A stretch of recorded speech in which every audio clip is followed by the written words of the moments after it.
Okay, we are recording. All right, so we're doing a database reactivation build.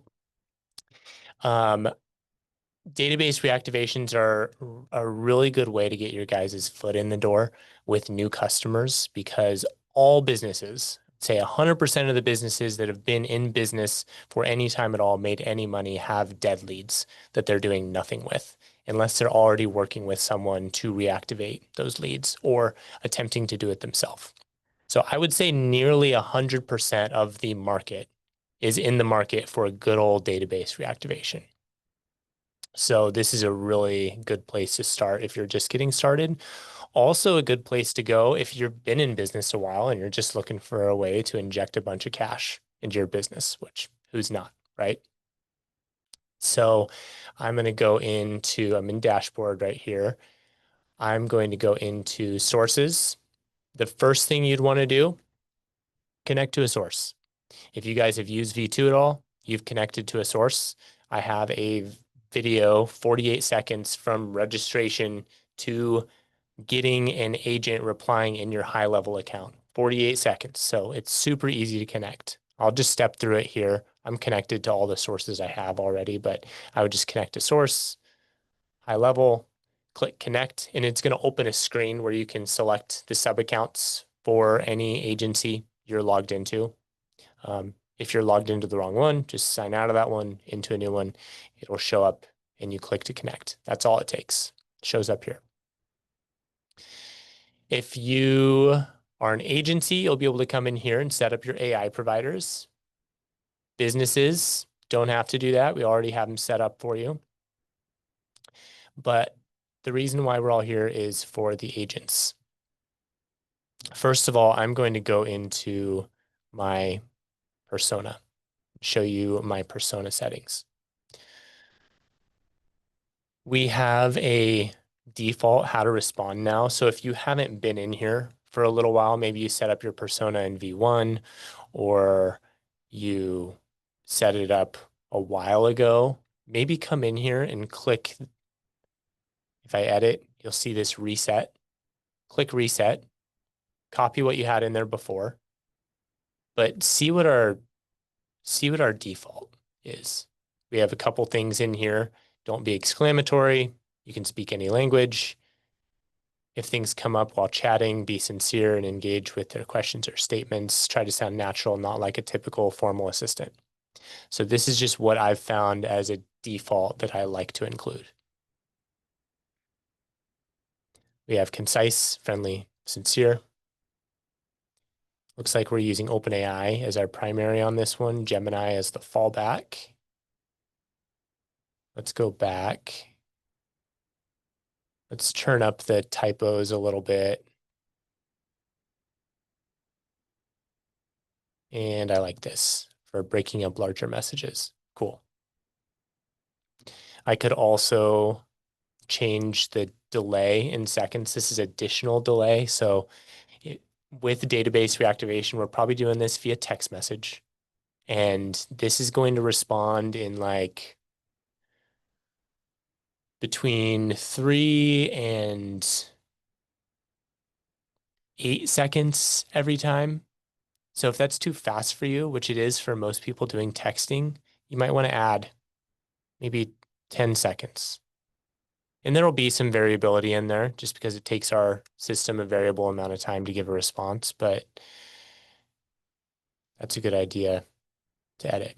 Let's save this guy. Okay, I have this database reactivation agent here, but I'm going to go ahead and build a new one from scratch.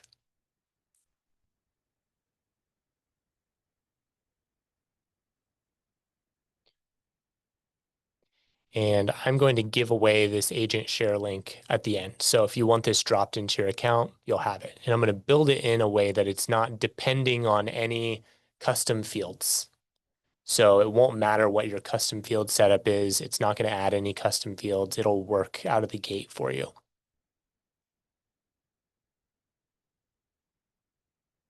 Let me create a new group for live builds.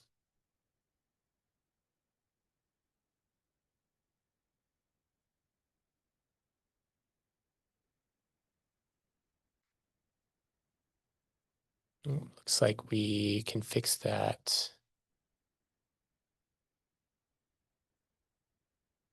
Yeah, the new group over here. Mental note for Jared and dev team.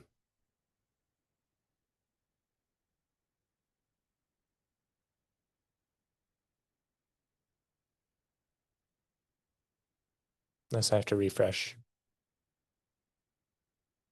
Okay, it was there. Just taking some time to create. Okay, let's go in here. Database reaction live builds. This is for high level type sources. I'm not going to select any of those. We'll do it from scratch.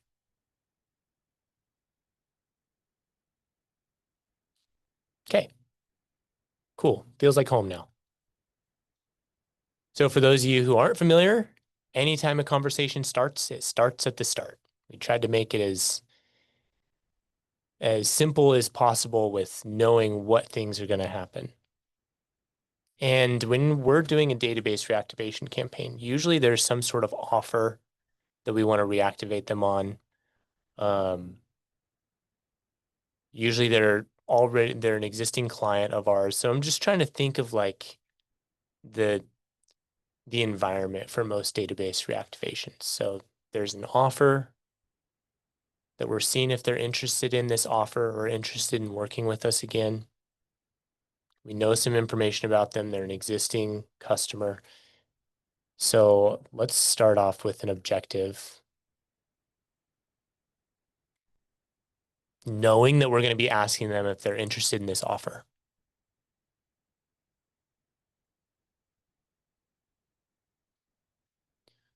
Determine interest. I'm not going to select a field here because I don't have a custom field for that. Determine whether or not they are interested in. I'm going to go ahead and save this. Like I said, I want to set this up in a way that anyone can use it. So let's set up a variable. I could use custom values in high level, but I'm going to set this up again, totally standalone that anyone can use it just with CloseBot. So let's set up a source variable that I'm going to use.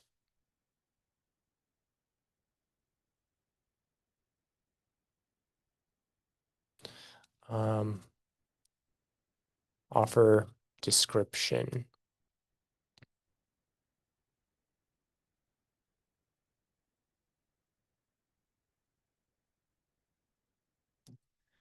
So we're going to determine whether or not they're interested in whatever the offer is. We're just injecting it in there. This way, if you deploy this for a roofer, anyone in the home services, chiropractic, dentistry, you just put in that offer there and it'll pull it in. Okay, I saved that. Before we continue, let's hop over to sources.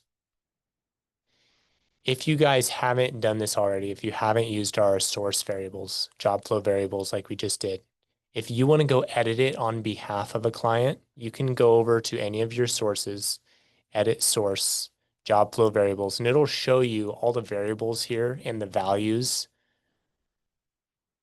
for any job flow this source is connected to. This one's not connected to that source or to that job flow, but let's go do that. Let's go connect it.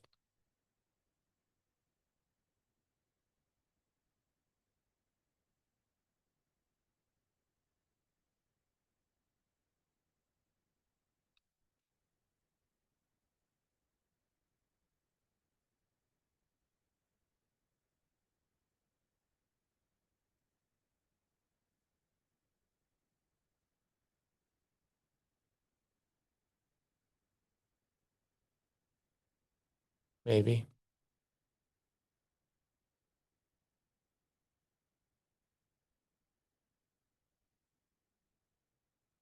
There we go. Okay, I will edit.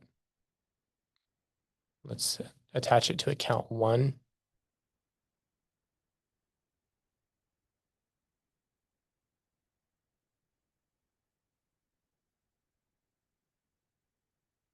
And now After we do this, connected it to the source, I'll have to publish that job flow before that source variable shows up for that source. It's being a little bit slower right now. Bear with me.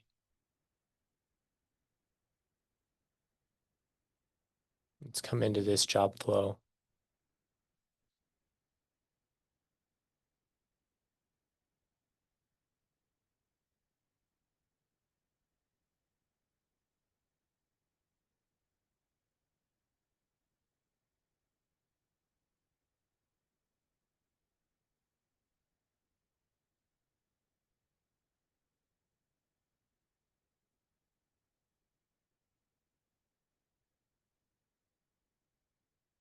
Okay, there we go.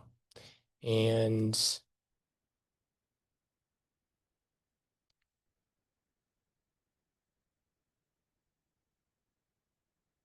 we have our job flow variable.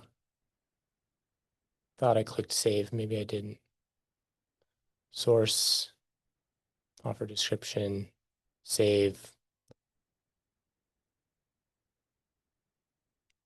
Oh, we need a persona attached before I can save it. So let's go connect it to Sam. Now let's publish it. So now I can go into my sources. Edit source.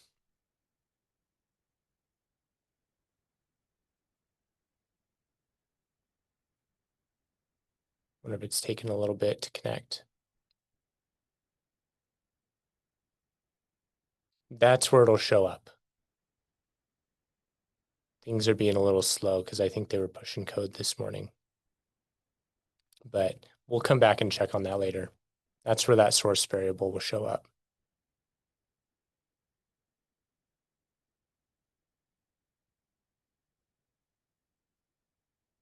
Okay, so first we're determining interest. Next, we need to do different things based on whether or not they're interested. So I just have two options, interested, not interested. If you only have two things you're checking for, the best thing to use is a branch because it just branches two different ways. So it's built specifically for that. Now, if I were updating a field on this one, maybe I had an interested or not interested field with the interested and not interested or yes and no. I could set up my branch to look at that field. And then if yes, go this way, otherwise go the other way. I don't have that. So I'm just going to use AI. Say this person is interested.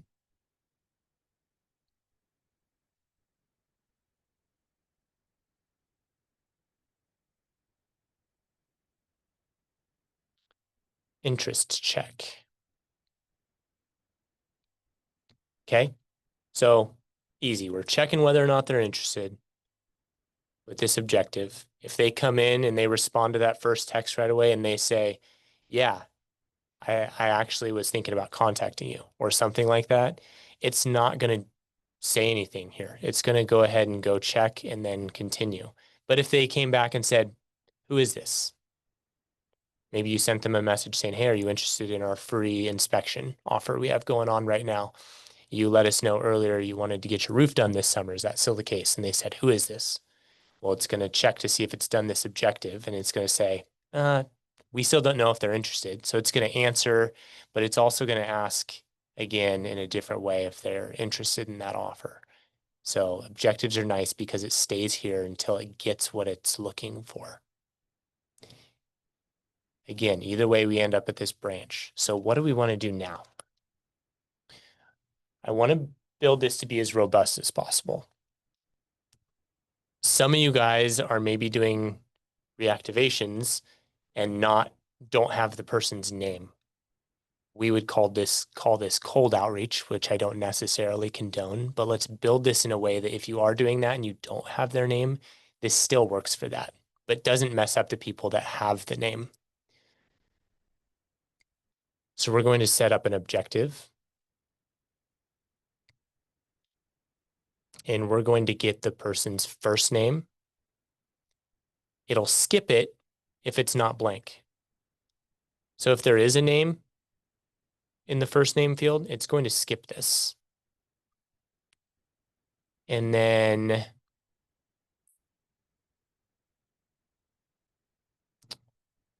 this person said they're interested. So we're getting their name.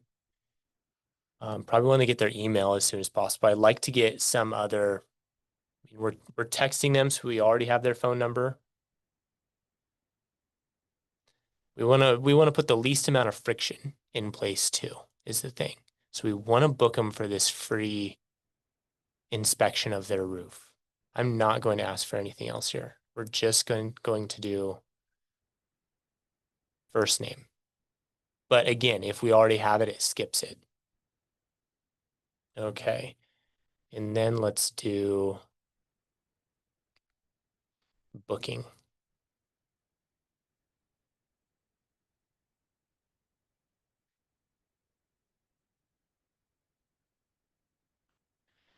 And again, I'm going to set this up with variables. So let's go back and put in some variables.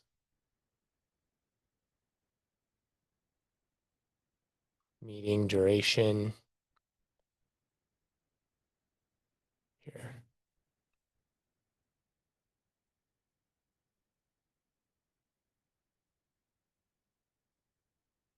Calendar, ID,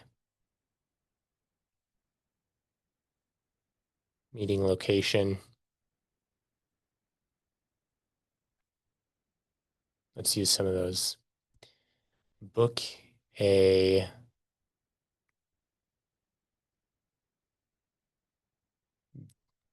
however many minute meeting at meeting location. So your business can come fill this in, or you can come fill this in for your business. Maybe it's book a 30-minute meeting at the home address or whatever. They could say meeting location is contacts home.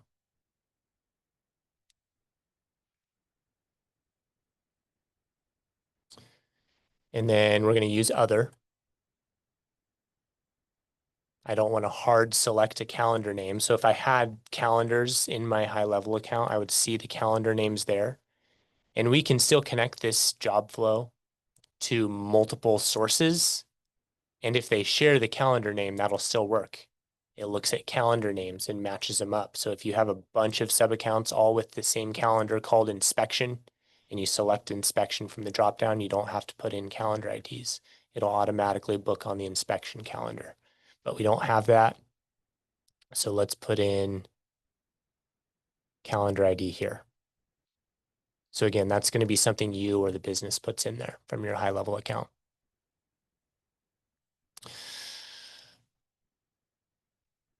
Okay. So we have this. We're assuming we already have their address. So I'm not collecting it. I keep using roofer as an example, but this could be like a virtual reactivation. Maybe you're reactivating a campaign for people interested in your webinar or something. So I don't want to put address as an objective, but if it is more of a location-based thing, you do need someone's address, I'd probably put it in here. If you need that address prior to booking, it makes sense to make sure you have that before you allow them to book on your calendar. Okay, cool. Determine interest. We're checking whether or not they're interested. We're getting their name. If we don't have it, we're booking an appointment. Then after booking the appointment, because we want that appointment booked for our clients. That's where our clients make their money. But they're typically more happy if they have more information. So I like to get to the booking as fast as possible for any type of lead qualification, including database reactivation. But then after, maybe we also want to make sure we have their last name and their email.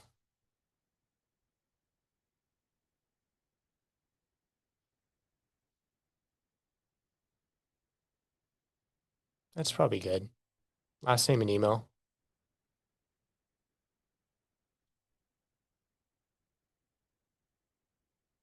Perfect.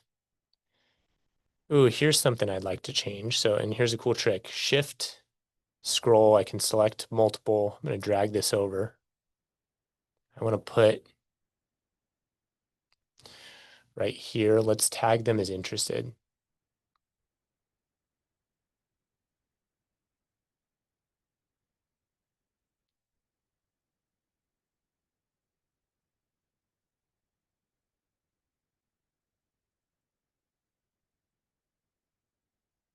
So we're tagging them as interested. And then if they're not interested,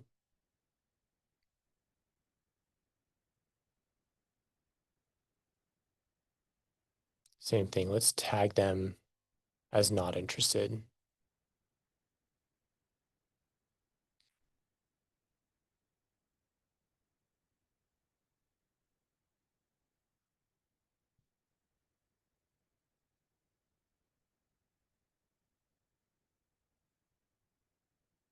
Okay, we're getting kind of a useful system here. We're doing a database reactivation. We have a bunch of people going through this funnel of interested or not, and we're tagging them accordingly. If they are interested, we're getting some appointments booked. We want to allow the AI to do conversational rescheduling.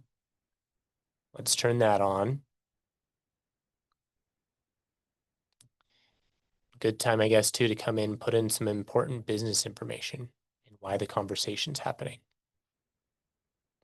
Let's say we are doing a reactivation of our old contacts to see if they are interested in the new offer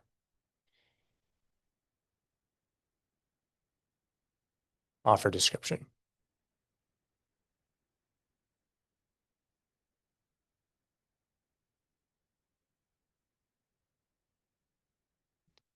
Important business information, business name. Let's pull in some location variables, location name, business address.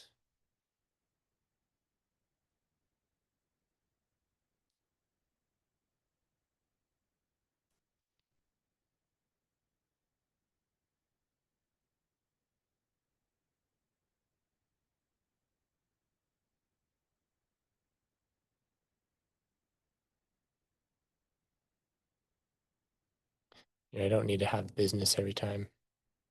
It knows this is important business information. So let's cut down on being repetitive.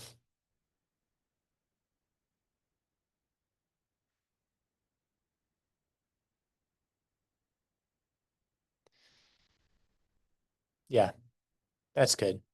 Let's put that. So it doesn't know anything unless we put it in somewhere.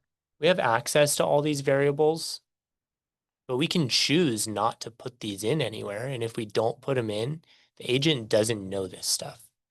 And that's nice because maybe you connected to a source, they're doing a reactivation, and they don't want the agent to have knowledge of their phone number or email address or website for whatever reason. You have the power to only give it the information that you want it to have access to.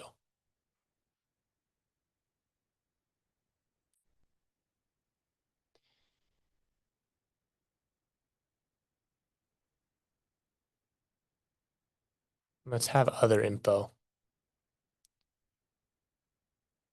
Save and close. I want to create a job flow variable for business information. And I want to kind of be descriptive of what these are. So if I put in business information, they may go put in their phone number and everything. Let's just put in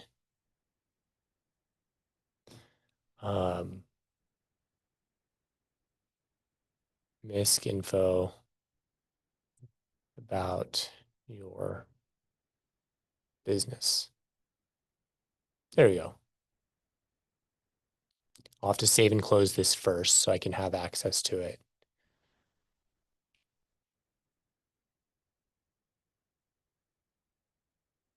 There we go. So now this knows about the business, phone number, business website address, business name. We're allowing it to do rescheduling. We have our persona set up. Let's enable follow-ups while we're here. These follow-ups are only going to work after CloseBot has received at least one message from the person. So when you're doing your database reactivation, and we'll talk about this, you guys have to send the first message. That's what high level's for. We let them do their job. After they respond, that's where CloseBot takes over. So maybe I want a 30-minute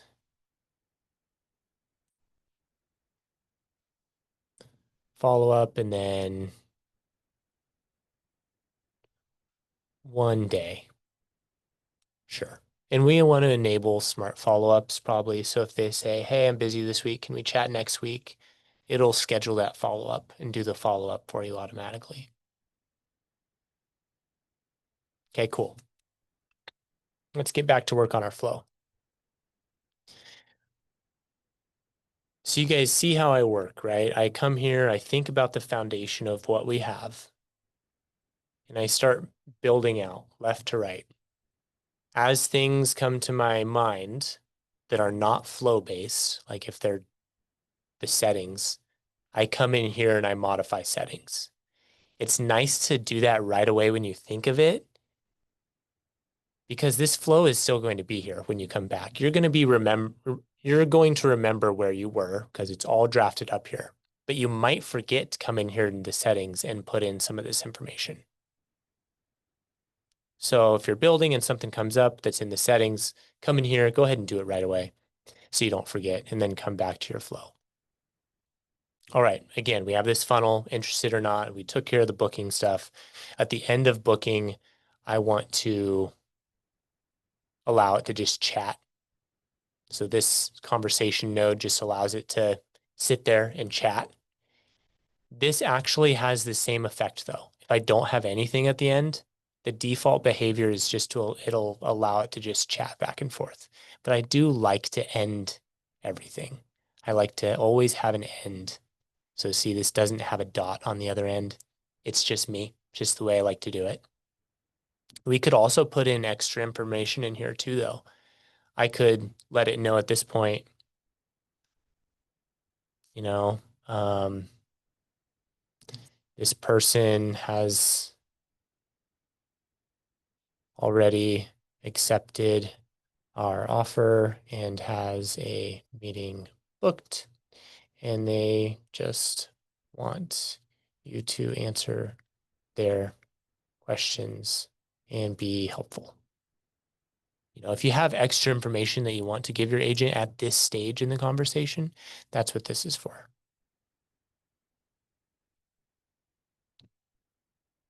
Okay, now what do we want to do if they're not interested? I have a couple ideas. First of all, I have something else that I also want to lead here.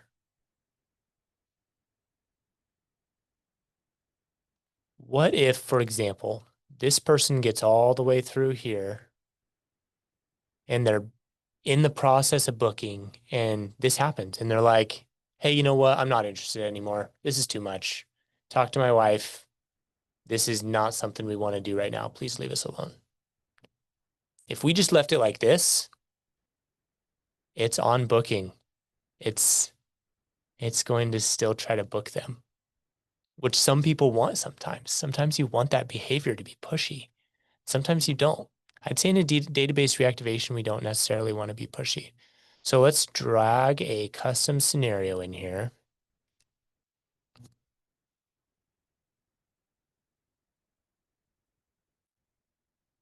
This person is not interested at all in our offer.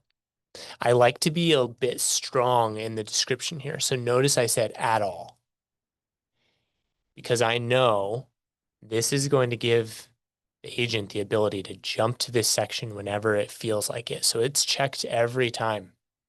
And we don't necessarily want it to jump in there on accident. So if I said this person is not interested in our offer and left it at that, we have a little bit of a higher chance of it jumping into here if someone says something like, yeah, tomorrow doesn't work for me during the booking objective. You know, that shortness and the way they said it could kind of lead a human and also an agent to think that that person might not be interested. But they didn't say they're not interested at all. So that's why I like to be stronger in these custom scenarios. Now we do have some other advanced settings in here. Check out our help docs on how to use these advanced settings. Threshold is like sensitivity. So if I put this threshold at a 9, it's only going to go in here if they're super not interested at all. Our default is 7.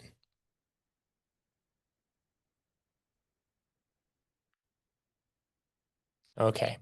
If they're not interested, I want to go ahead and jump up and add this not interested tag.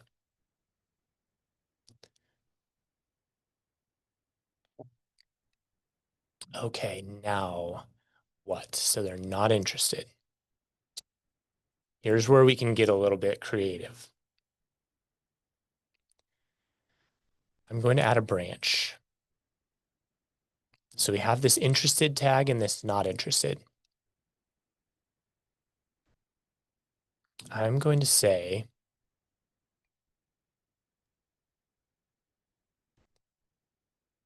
if contact tags contains interested,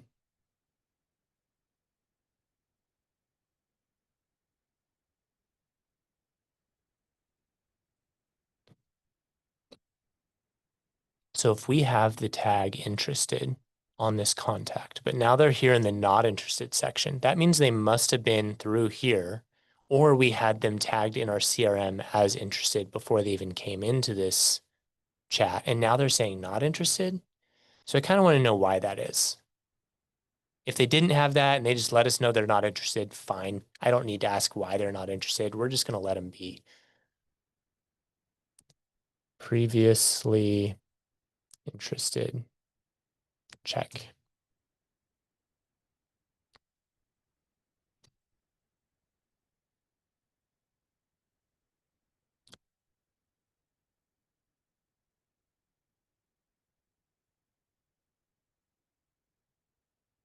I'm actually thinking I want that tag to be added after this check. And I'll explain why. It just brings to mind something I need to check with the dev team.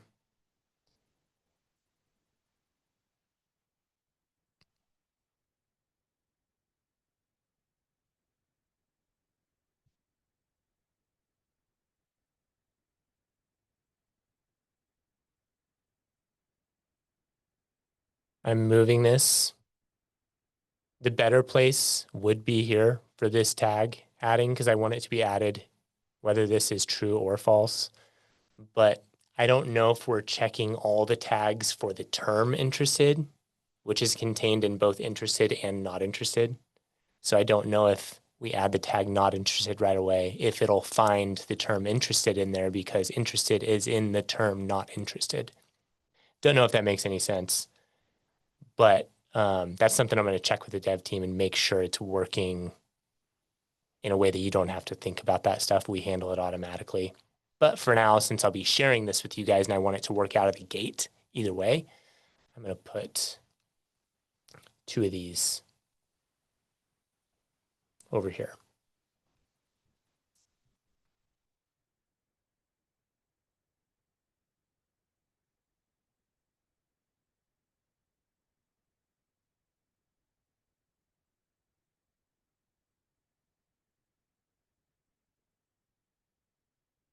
Okay, so if they were previously interested, let's find out why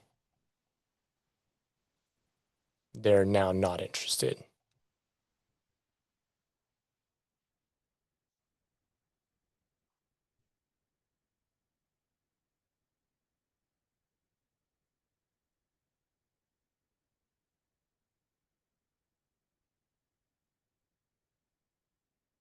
So find out why they may have decided now they don't want this. Now, something I'm going to do is come in here in the advanced settings, and I'm going to set max attempts. I could do this a couple ways. I could set sensitivity to 1 so that almost any answer they give works with me, or I could set max attempts to 1. This makes it so it's only going to ask once. And what I don't want to happen is something happens in the booking. They say they're not interested. They don't give a reason. They come down here and I ask them why they're not interested. I don't want it to be stuck on this and then make them mad. So we're just going to allow it to ask once. We can map it to a field if you want to collect the reason why they're not interested. But let's save that. Either way, though, here at the end, we want to stop responding.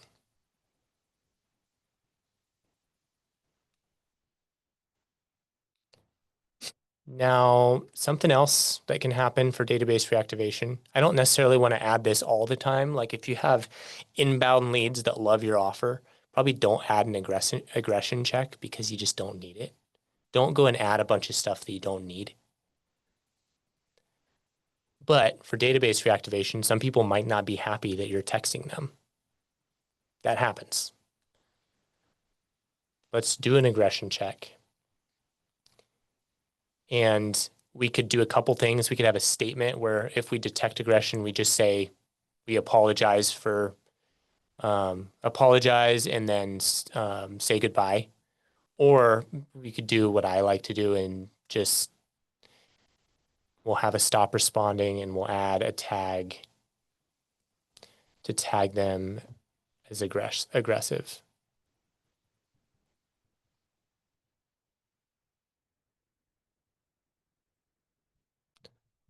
Aggression detected.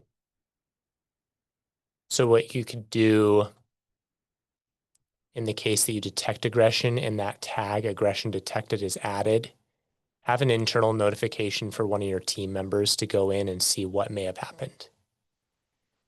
Because maybe it's something that you need to change in your agent. Maybe it didn't have the information it needed and that made a person upset somewhere in the middle of this that cost you a booking. Or maybe for whatever reason, maybe they believe they were on the list of people do not contact and they're threatening to sue you. Again, these things happen at scale. If you want to step in and smooth anything over, call them for whatever reason, it's nice to at least know when there's aggression happening. So we tag them.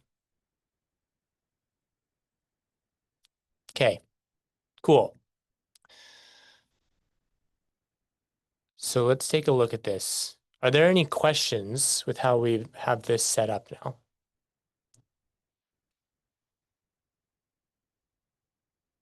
Let me check the chat.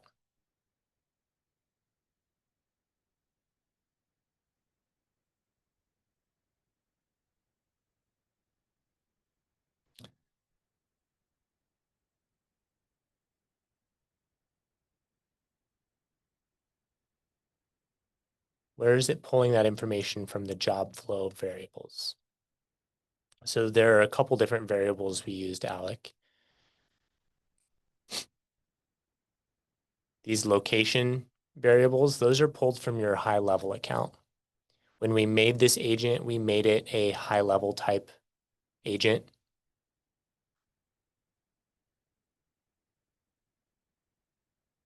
So it's pulling that in from your high level account, your high level location variables.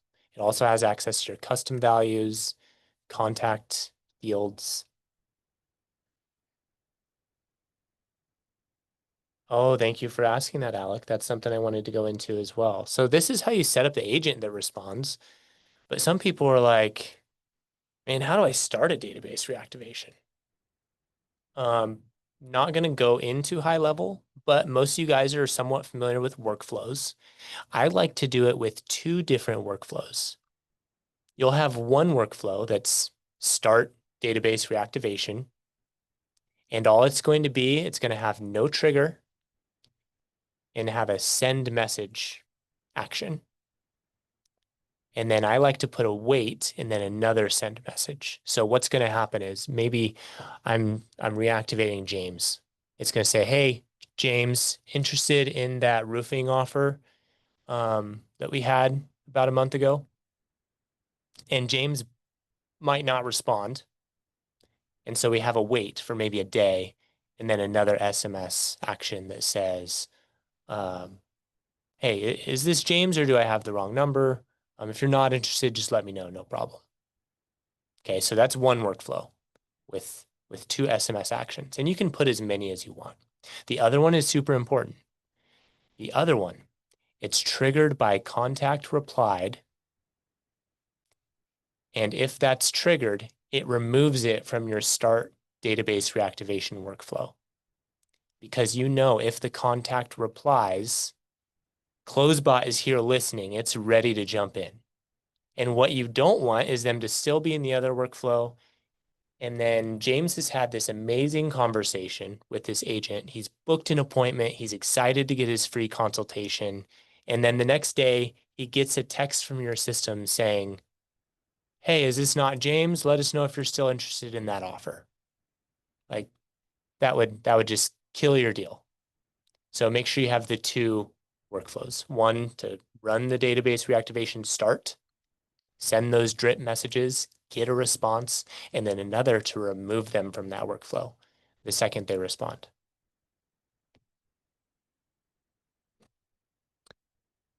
Alec, you're asking about some job flow variables we set up. These are like custom values, but for CloseBot. And I wanted to make this so that anyone can use it. You don't have to go set up custom values first. You will have these in here. When you copy this agent, when you download it, you'll already have these, but you can go add any variables you want in here. I added one called test. There it is. And I could use that anywhere throughout the job flow.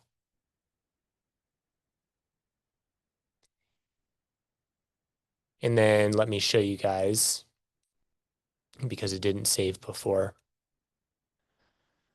I can go into my source. You can do this on behalf of your client, or if you have clients added to sources, they will be able to come in here and edit these variables you set up for them. So here's where they'd put in the meeting duration. Maybe that's 30 minutes. This is our family roofing business, meeting location at the home, offer description, free in-person roof consultation, and calendar ID. This is your calendar ID from high level, whatever it is. So you can do that for them, or they can do it. Okay, other questions? While you guys type in, go ahead and type other questions if you have them. I'm going to grab this agent for you guys. I'm going to come down here and I'm going to share agent and I'll just paste it in the chat. I know they're doing some work on the agent share links.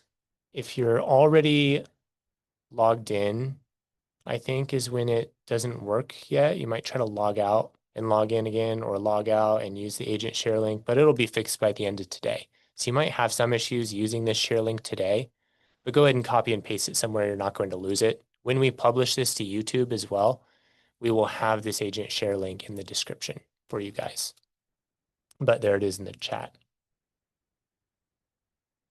Yeah, the reason for asking email after booking to lower friction. We're assuming we're doing a database reactivation campaign, so we already have their phone number.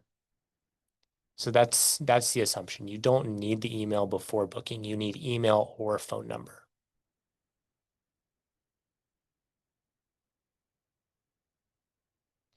Job flow variables can't be used to override the persona full name, Joshua. We are going to add a setting within source settings that your client can utilize to change the name of the agent they want. So that'll be in here for them. And their screen looks a little bit different. It's not going to say edit source. It's going to pop up as an agent for them, and all these settings will be within the agent. But they'll have some place in this where they can modify the default name of their agent if they want. Here they can also put in their business availability. Remember, we set up those follow-ups. So if they only want it to be able to follow up on Thursdays and Fridays, if we have it set for a day and it was going to follow up on Tuesday, it'll go ahead and keep bumping it until it falls within the business availability for follow-ups.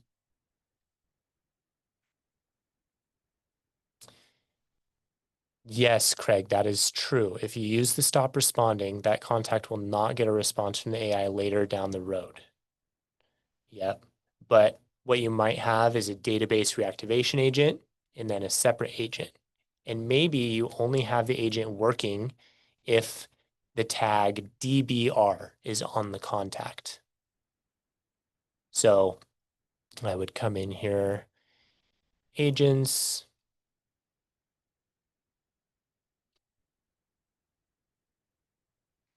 Maybe I only want this. Oh, and I don't have that tag, but imagine this said DBR.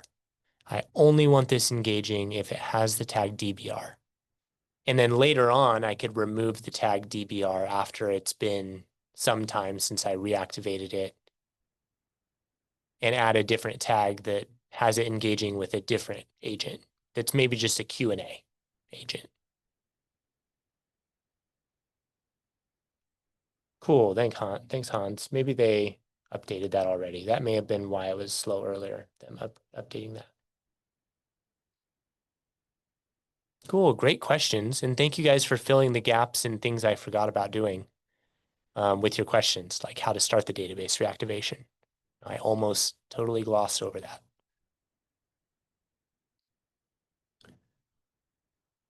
Oh, let's see. I don't see any other questions in there. Go ahead and raise your hand too. If you have a question and you don't like typing and you want to raise your hand, happy to address anything.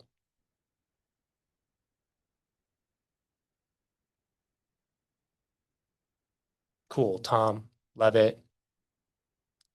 Alec, confused about the job flow variables. I can add the variables, but where do I put the information related to it? So a job flow variable is used in the job, but it changes based on source. One of the powerful things about CloseBuy is you could have 1,000 different high-level sub-accounts connected to one job flow and one persona. So you would go into the source, edit source, job flow variables. And that's where you'll see these are the variables we set up. That's where you, for the source, or if you add them as a client, they can come in here and modify this stuff. And so this is really the ultimate done for you offering. You set all this stuff up for your clients. They have the ability through their portal to see how their agents are interacting, to see the metrics, to see the costs, and to come in here and do lightweight edits. Like they can come in and edit this stuff, and that impacts how the agent is interacting. So they have a little bit of power. And so do you, because you can come in and see the values you or they've set up.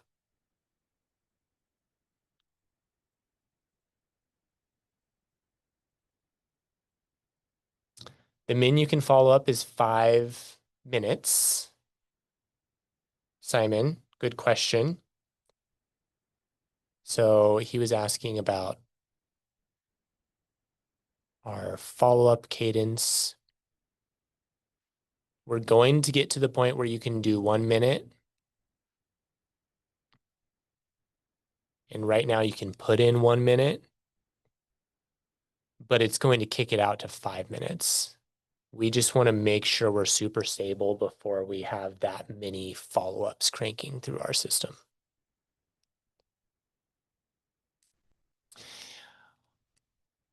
Tom, awesome to have you here. First of all, Tom is coming over from Zappy Chat, and we have some resources available for you.